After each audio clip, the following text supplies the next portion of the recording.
மருமகள்ல அடுத்து என்ன நடக்க போகுது அப்படின்னு பார்த்தீங்கன்னா, தமிழ் வந்துட்டு கண்மணியும் ஆறுமுகத்தையும் கூட்டிட்டு இங்கே மண்டபத்துக்கு வந்துட்டாங்க. இங்கே பார்த்தா அந்த நந்தகுமாரும் அவங்க குடும்பத்தையும் போலீஸ் அரெஸ்ட் பண்ணி கூட்டிட்டு போயிட்டாங்க. என்னோட மக வாழ்க்கை எப்படியோ காப்பாற்றப்பட்டிருக்கு.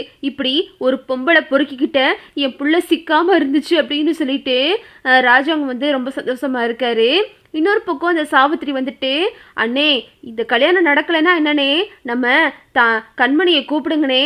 இப்போ என் அண்ணன் பையன் ஒருத்தர் இருக்கான், அவனுக்கே இதே மேடையில வச்சே இப்பவே கண்மணிக்கு கல்யாணம் பண்ணி கொடுத்துருவோம் அப்படின்னு சொல்லிட்டு இந்த சாவித்திரி சொல்லுது. ஈஸ்வரிக்கு வயிறு எரியுது. கரெக்டா கண்மணி வர்றாங்க. கண்மணியையும் ஆறுமுகத்தையும் பார்த்ததும் ராஜாங்க ரொம்பவே கோவப்படுறாரு. என்ன கண்மணி இதெல்லாம் அப்படின்னு சொல்லிட்டு மோகனா கத்துறாங்க. மோகனா வேகமா போய் கண்மணியை போட்டு அடிச்சுறாங்க. சேது வந்துட்டு வேகமா அதை தடுத்து நிப்பாட்டிடுறாரு. என்ன கண்மணி இதெல்லாம் அப்படின்னு சொல்லிட்டு சேதுவும் கேட்கிறாரு. உடனே சேது வந்துட்டு தமிழ்கிட்ட கோவப்படுறாரு. ஏங்க என்கிட்ட கோவப்படுறீங்க அப்படின்னு சொல்லிட்டு தமிழும் கேட்குறாங்க. ஆமாண்ணே, அண்ணி மேலே எந்த தப்பும் கிடையாது. நான் தான் இவர்கிட்ட பேசி நானும் இவரும் கல்யாணம் பண்ணிக்கிறதுக்காக ஏற்பாடு பண்ண சொன்னேன். என்னோட வற்புறுத்தனால தான் ஆறுமுகம் வந்து இப்போ எல்லாத்தையும் பண்ணாரு அப்படின்னு சொல்லிட்டு கண்மணி நடந்த விஷயத்தெல்லாம் சொல்றாங்க. வேகமா ஆறுமுகம் வந்து, ஐயா என்னை மன்னிச்சிருங்கய்யா அப்படின்னு சொல்லிட்டு காலில் விழுகிறான். ஏய் உனக்கு எவ்வளோ தைரியம் இருந்தா எங்க வீட்டு பிள்ளைய கூட்டிட்டு போவ அப்படின்னு சொல்லிட்டு சாவித்திரி கத்துது. உடனே வந்துட்டு அவனை சட்டையை பிடிச்சி சேது வந்து இழுக்கிறாரு. அண்ணனே அவரை விட்டுருனே, அவரு நான் சொன்னதுனால தானே இதெல்லாம் பண்ணாரு அப்படின்னு சொல்லும்போது, ஏன் கண்மணி எதுக்காக இப்படி பண்ண அப்படின்னு சொல்லிட்டு சேது கேட்குறாரு. அண்ணே நான் இவரை தானே காதலிக்கிறேன், நான் இவர்கிட்ட எத்தனையோ முறை சொன்னேன், ஆனா அவரு அப்பா பார்க்குற பையனையே கல்யாணம் பண்ணிக்க அப்படின்னு சொன்னாரு.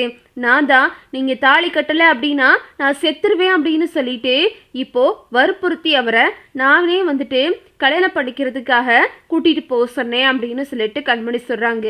ஆமாங்க, இவங்க 2 பேரும் மட்டும் தனியா காரில் போறதை பார்த்துட்டு நான் இவங்களை ஃபாலோ பண்ணி போனா இவங்க 2 பேரும் கோயில்ல மாலையை கழுத்துமா நின்றுக்கிட்டு இருந்தாங்க. வேகமா போய் நான் கண்மணி கிட்ட நடந்த விஷயத்தெல்லாம் சொல்லி 2 பேரையும் புரிய வச்சு கூட்டிட்டு வந்திருக்கேன். இனிமே நீங்க தான் 2 பேத்துக்கும் கல்யாணம் பண்ணி வைக்கணும் அப்படின்னு சொல்லிட்டு தமிழ் சொல்லவும் வேகமா சாவித்திரி வந்துட்டு, அடியே என்னடி நினைச்சுக்கிட்டு இருக்க, ஏற்கனவே உன்னோட கேடுகட்ட குடும்பத்துல இருந்து உன்னை எடுத்துட்டு வந்துதான் இப்போ நாங்க அசிங்கப்பட்டு நிக்கிறோம். இப்போ டிரைவருக்கு போய் எங்க விட்டு பிள்ளைய கொடுக்க சொல்றியாடி அப்படின்னு சொல்லிட்டு சாவித்திரி வரைஞ்சு கட்டிக்கிட்டு வருது.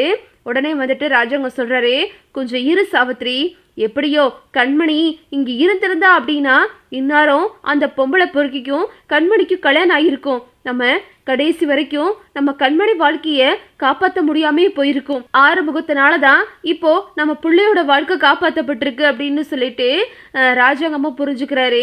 உடனே கண்மணி வந்துட்டு சொல்றாங்க, ரொம்ப நன்றிப்பா அப்படின்னு சொல்லிட்டு கண்மணியும் ஆறுமுகமும் ராஜாங்க காலில் விழுந்து அழுகிறாங்க.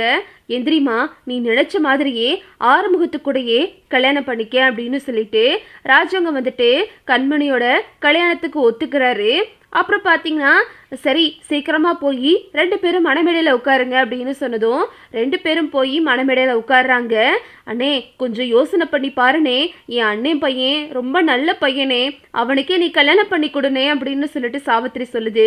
உடனே அப்பதான் சொல்றாங்க, அதான் சொல்லிட்டான்ல என் புள்ள, ஏண்டி நீ திரும்ப திரும்ப பேசிக்கிட்டு இருக்க, போ அங்கிட்ட அப்படின்னு சொல்லிட்டு அப்பதான் விரட்டி விட்டுறாங்க சாவித்திரிய. அப்புறம் பார்த்தீங்கன்னா இங்கே வந்துட்டு ராஜாங்க வந்து தாலி எடுத்து கொடுக்க ஆறுமுகத்துக்கும் கண்மணிக்கும் கல்யாணம் ஆகிருது. 2 பேரும் ரொம்பவே சந்தோஷமா இருக்காங்க. கண்மணியும் ஆறுமுகமும் எல்லாருக்கால இவ்வளவு ஆசீர்வாதம் வாங்குறாங்க. இங்க ஈஸ்வரி வந்து இடிஞ்சு போய் உட்கார்ந்துருக்கு. நமக்கு வர வேண்டிய பணமும் போச்சு, இப்போ இந்த சொத்துல பாதி அந்த டிரைவர் பயலுக்கு போகுது அப்படின்னு சொல்லிட்டு ஈஸ்வரி வந்துட்டு ரொம்ப வயிற்றுச்சலோட இருக்கு. வேகமா வந்துட்டு கண்மணி வந்து தமிழ் கால்லையும் சேது கால்லையும் விழுக போறாங்க. இரு கண்மணி, நீ எப்பவும் நல்லா இருக்கணும் அப்படின்னு சொல்லிட்டு சேது வந்துட்டு அந்த வைர நெக்லஸை கண்மணி கிட்ட கொடுக்குறாங்க. கண்மணி அதை பார்த்துட்டு ரொம்பவே சந்தோஷப்படுறாங்க. எல்லாத்துக்கும் காரணம் நம்ம தமிழ்ச்செல்வி அண்ணி தான். அண்ணி மட்டும் இல்லை அப்படின்னா என்னோட வாழ்க்கை வீணா போயிருக்கும். இப்போ அவங்க சொன்ன மாதிரியே அப்பாவோட சம்மதத்தோட எனக்கு பிடிச்ச ஆளே நான் கல்யாணம் பண்ணிக்கிட்டேன் அப்படின்னு சொல்லிட்டு கண்மணி சொல்லி அழுகுறாங்க. எல்லாத்துக்கும் நம்ம தமிழ்ச்செல்வி அண்டி தான் காரணம் அப்படின்னு சொல்லிட்டு தமிழுக்கிட்ட நன்றி சொல்கிறாங்க கண்மணி. விடு கண்மணி அப்படின்னு சொல்லிட்டு தமிழ் வந்துட்டு எனக்கு காலேஜுக்கு நேரமாச்சு அப்படின்னு சொல்லிட்டு கிளம்புறாங்க. உடனே சேது வந்துட்டு கொஞ்சம் இரு அப்படின்னு சொல்றாரு. ராஜாங்கமும் சொல்றாரு, கொஞ்சம் இருமா, நீ எனக்கு எவ்வளோ பெரிய காரியத்தை பண்ணியிருக்க, என்னோட புள்ள வாழ்க்கைய ரொம்ப கஷ்டப்பட்டு நீ காப்பாத்திருக்க. கடைசி நேரத்துல கூட என் புள்ள வாழ்க்கையை காப்பாற்றணும்னு நினைச்சிருக்க. நாங்க யாரும் பண்ண நினைக்காதத நீ பண்ணி இப்போ என் புள்ள வாழ்க்கையை காப்பாத்திருக்க தாயி. நீதான் எங்க வீட்டு குலசாமி அப்படின்னு சொல்லிட்டு ராஜாங்கம் வந்து சொல்லிக்கிட்டு இருக்காரு. விடுங்க மாமா, ஏன் மாமா பெரிய பெரிய வார்த்தையெல்லாம் பேசிக்கிட்டு இருக்கீங்க? நான் எப்பவும் இந்த குடும்பத்து பொண்ணு தான் அப்படின்னு சொல்லிட்டு தமிழும் சொல்றாங்க. உடனே சேது வந்துட்டு எதுவுமே பேசாம அமைதியா நிக்கிறாரு. சரி வா, காலேஜுக்கு நேரம் ஆச்சுல, நானே உன்னை கொண்டு போய் காலேஜில் விட்டுட்டு வரேன் அப்படின்னு சொல்லிட்டு சேது சொல்றாரு. இருக்கட்டும், நானே போய்க்கிறேன் அப்படின்னு சொல்றாங்க. அப்பத்த சொல்றாங்க, அவன் தான் கூட்டிட்டு போறேன்னு சொல்றான்லடி, நீ அவனோட போ அப்படின்னு சொல்லிட்டு தமிழுக்கிட்ட வந்து சொல்றாங்க.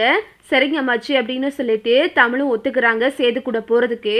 தமிழும் சேதுவும் சேர்ந்து காலேஜுக்கு போய்கிட்டு இருக்காங்க. இங்கே இதை பார்த்துட்டு தாமரையும் சாவித்திரியும் வயிறு எரியுதுக. என்னடி இது, நமக்கு கமிஷன் வரும்னு பார்த்தோம், அதுவும் வரல.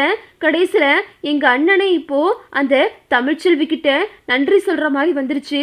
ஒருவேளை இவ திரும்பவும் இந்த வீட்டுக்குள்ள வந்துருவாளோ? சேதுவும் இவளையும் அத்து விட்டுலான்னு பார்த்தா இவ என்னடானா அவளை கூட்டிக்கிட்டு காலேஜுக்கு போறான் அப்படின்னு சொல்லிட்டு சாவித்திரி வந்து வெறிக்க பார்த்துக்கிட்டு இருக்கு. அப்புறம் பார்த்தீங்கன்னா சரி சரி சீக்கிரமா எல்லாரும் சாப்பிட்டு போங்க அப்படின்னு சொல்லிட்டு எல்லாரையும் சாப்பாடெல்லாம் சாப்பிட சொல்லிக்கிட்டு இருக்காங்க. இங்கே சேது வந்துட்டு தமிழை கூட்டிக்கிட்டு காலேஜுக்கு கிளம்புறாரு. காலேஜ் வண்டியில் போய்கிட்டு இருக்கும்போது தமிழ் எதுவுமே பேசாமல் வர்றாங்க. என்ன எதுவுமே பேசாமல் வர அப்படின்னு சேது கேட்குறாரு. என்ன பேச சொல்கிறீங்க அப்படின்னு தமிழும் சொல்கிறாங்க. நீ நேத்தே சொன்ன, நான் தான் கேட்கல. அப்படி இருந்து நான் எல்லார்கிட்டையும் விசாரிச்சு பார்த்தேன், எல்லாரும் அந்த நந்தகுமார் நல்லவன்னு சொன்னாங்க. அதனால தான் நீ எதுவும் தெரியாம சொல்றேன்னு நினைச்சிட்டேன் அப்படின்னு சொல்லிட்டு சேது சொல்றாரு. உடனே தமிழ் சொல்றாங்க, சரி விடுங்க, நீங்க என்னைக்கு தான் நான் சொல்றதை கேட்க போறீங்களோ தெரியல அப்படின்னு சொல்லிட்டு தமிழும் சொல்லிக்கிட்டு இருக்காங்க. அப்புறம் பார்த்தீங்கன்னா வண்டியில் போகையில் ஒரு ஸ்பீட் பிரேக்கர் வருது. சேது வந்து அதை பார்க்காம ஏற்றிடுறாரு. தமிழோட வந்துட்டு அப்படியே சேதுவை பிடிக்கிறாங்க. ரெண்டு பேரும் ஒருத்தருக்கு ஒருத்தர் பார்த்துக்கிறாங்க. தமிழ் வேகமாக சேது மேலேருந்து கையை எடுத்துடுறாங்க. அப்புறம் பார்த்தீங்கன்னா காலேஜ் வந்துடுது. தமிழ் வந்து இறங்கும் போது கால் தவறிடுது. தமிழை சேது வேகமாக பிடிச்சிட்டு பார்த்து போ, வயிற்றுல பிள்ளைய வச்சிருக்க, கவனமாக நட அப்படின்னு சொல்கிறாரு. இதை கேட்டதுமே தமிழுக்கு ரொம்பவே சந்தோஷமாகிருது. குழந்தை மேலே இவ்வளோ அக்கறை வச்சிருக்காரு, அப்புறம் ஏன் இப்படி வீண் பிடிவாதம்னு தெரியல அப்படின்னு சொல்லிட்டு தமிழ் மனசுக்குள்ளே நினச்சிட்டு அங்கேருந்து போகிறாங்க. சேதுவும் கிளம்பிடுறாரு. இதுதான் அடுத்தடுத்து நடக்க போகுது. ஓகே விவோஸ், இந்த வீடியோ உங்களுக்கு பிடிச்சிருந்தா லைக் பண்ணுங்கள், ஷேர் பண்ணுங்கள், மறக்காமல் நம்ம சேனலை சப்ஸ்கிரைப் பண்ணிக்கோங்க. தேங்க்ஸ் ஃபார் வாட்சிங்.